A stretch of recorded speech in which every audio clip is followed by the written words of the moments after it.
Vstávajte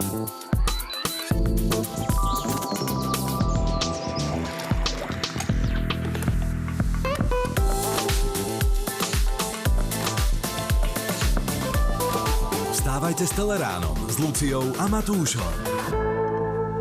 Alexandra, ďakujeme. Áno, je to úžasné, keď už napríklad niekto od malička vie, čomu sa chce v živote venovať a niekto na to príde Až do spelostí. až do spelostí. Ako Lucia Okaníková, keramička, ktorá je dnes spolu s nami v Teleráne, pretože tá sa tomuto remeslu začala venovať iba pár rokov vzad. Dobré ráno ti želáme. Ahoj, pekne dobré ráno. Tak ako Lucka povedala, nedávno sa dá povedať, že si sa tomu začala venovať, ale akože už teda robíš naozaj umelecké diela za nás. A ako si sa k tomu dostala? Čo ťa k tomu viedlo?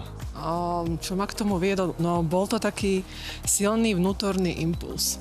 Ono v podstate, ja som sa tak našla samu seba, že trávim strašne veľa času pozeraním videí, ako sa tvorí keramika, že do 2. do 3. rána to bolo niekoľkomesačné obdobie a potom si uvedomím, že asi ma tá ako keby to vnútro alebo tá duša ničomu ťahá. Tak si hovorím, že dobre, tak dosť bolo teórie, že treba ísť do praxe, hej, ale to bol proces, to nebolo, že zo dňa na deň, to trvalo povedzme aj 2 roky, kým som to nejakým spôsobom spracovávala. No a hovorím si, že no dobre, tak čo, tak kupujem pec. Kúpila som si pec, umiestnila som si ju v byte a vtedy som začala v kuchyni hovoriť. A začala si vypekať v úvodzovkách. Začala som doslova v kuchyni vypekať. Dnes už majú o tvoje diela záujem nielen na Slovensku, ale aj v zahraničí. Ale predsa, tie prvé pokusy, ako to vyzeralo? Vtiahni nás do tej tvojej kuchyne.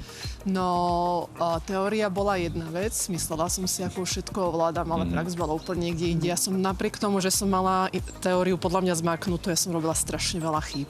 Prvé vázičky boli pre mňa uspokojujúce. Samozrejme teraz, keď sa pozriem späť, ale samozrejme malo to tak byť, lebo to bolo to, že ma to začalo strašne baviť. Ale tie nepodárky vznikali postupne. Tým, jak som prehlbovala tú tvorbu, tým, jak som išla stále do väčších objektov, tak vtedy som zisťovala, že kam môžem aj s tou hlinou zájsť, kam nemôžem zájsť.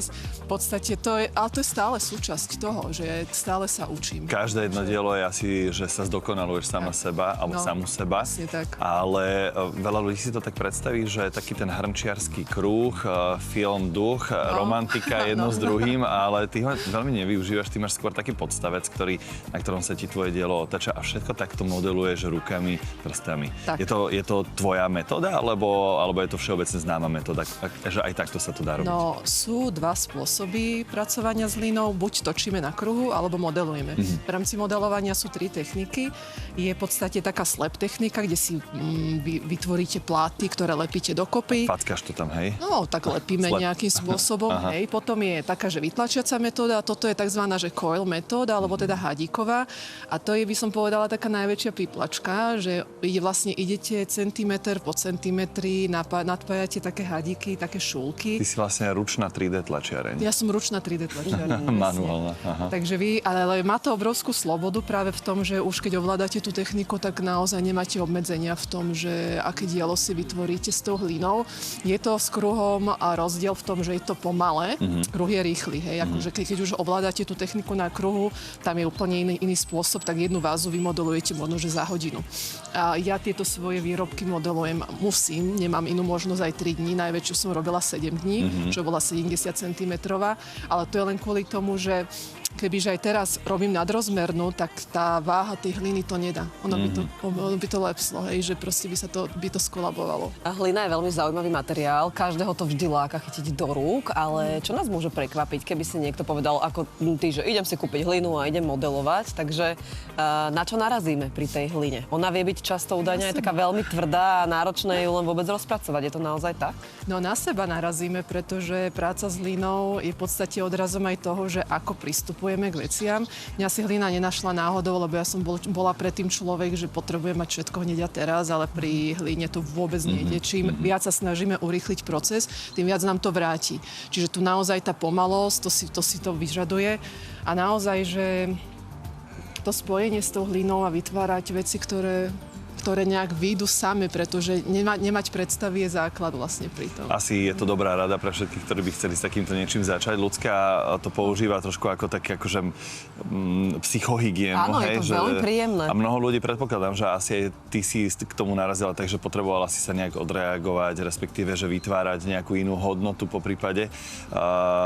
Je to aj pre teba tá psychohygiena, alebo už je to zároveň taký koníček, ktorý sa možno časom, alebo už sa aj stal nejakou prácou? Prácou. Už sa stalo, hej.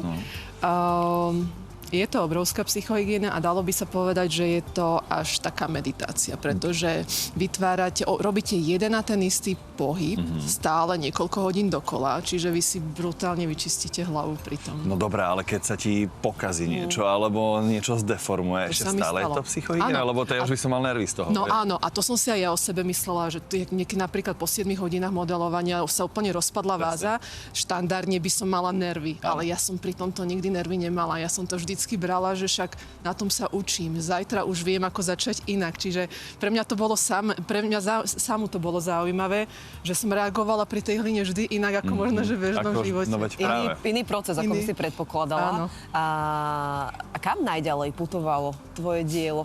Do Indie, Mumbai. Až do Indie. No, a to som sa fakt takto modlila, že či to letecky prežijú tí dve. Čiže zrejme si to poriadne zabalila do nejakej krabice, už aby mám, sa to nerozbilo. už mám, hej, svoj spôsob. A čo najradšej vytváraš? Sú to práve vázy?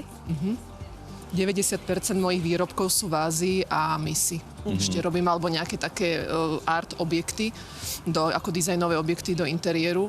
Ale to je to, čo si ma najviac našla a to je to, čo učím. Ako by si pomenovala svoj štýl? Contemporary. Teda. Čiže to mix rôznych Je to moderné umenie. umení. Moderné umenie. Veľa ľudí pije kávičku a takéto kávové sety a takéto že šálky a také, že s tým menším, s tým si nezačínal vôbec? A to je presne to, čo aj ľudia, ktorí chodia ku mne na workshopy, že šálky nie sú má šálka kávy, jednoducho každý je na niečo, jak máte aj v gastro, niekto je odborník na sushi, niekto na stejky, jednoducho mňa si tie malé veci nikdy nechytili a už aby sme neboli zatrapných, tak doslova som poprosila brigadničku, aby vymodelovala šaločky, lebo dovtedy som vždycky servírovala klientom Do vykáckých šaločkách. Hovorím si, že OK, takže museli sme sa Keď to takto dorobíš, toto nie je finálna fáza toho produktu, Presne. hej? Toto je v podstate... Nehovoríme, že už práve táto je dokončená, ale čo sa deje... Áno, polotovar. Čo sa s ním deje ďalej?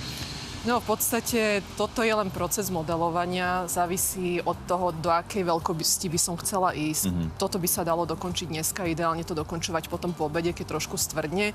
Potom teraz je tá hlina mäkká, ona keď dosiahne taký kožoidný tvar, tak potom vlastne zoberiem, či nie tvar, ale už takú vlhkosť alebo tvrdosť, tak zoberiem hladítko a ešte poriadne zoškrabávam ten povrch. Hej, to je zase niekoľkohodinová práca zvonku aj znútra, aby nebola taká tvrdá, taká ťažkopádna.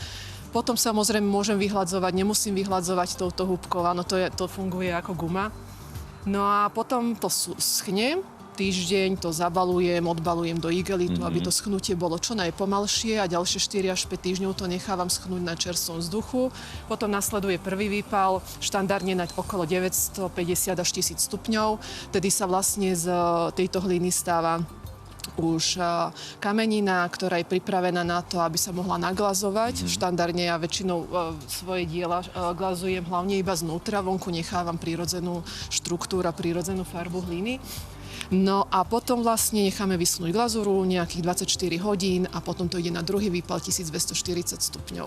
Takže A potom máme hotové? Potom máme keramiku. 7 týždňov. Áno, Len 7 týždňov to trvá, áno. plus výroba teda. Hej.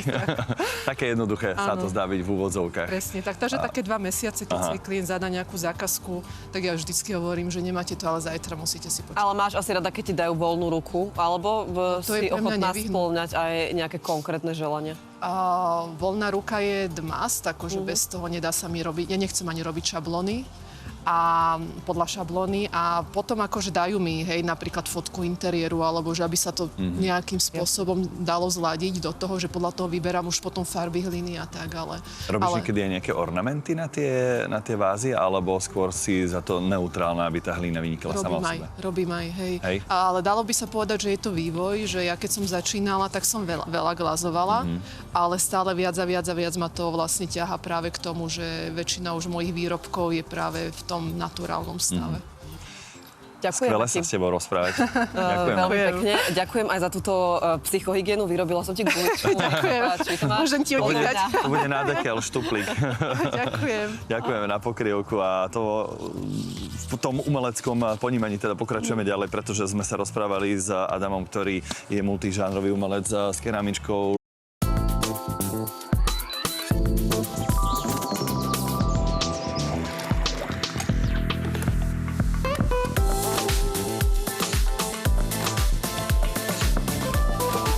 Vstávajte s Teleránom s Luciou a Matúšom.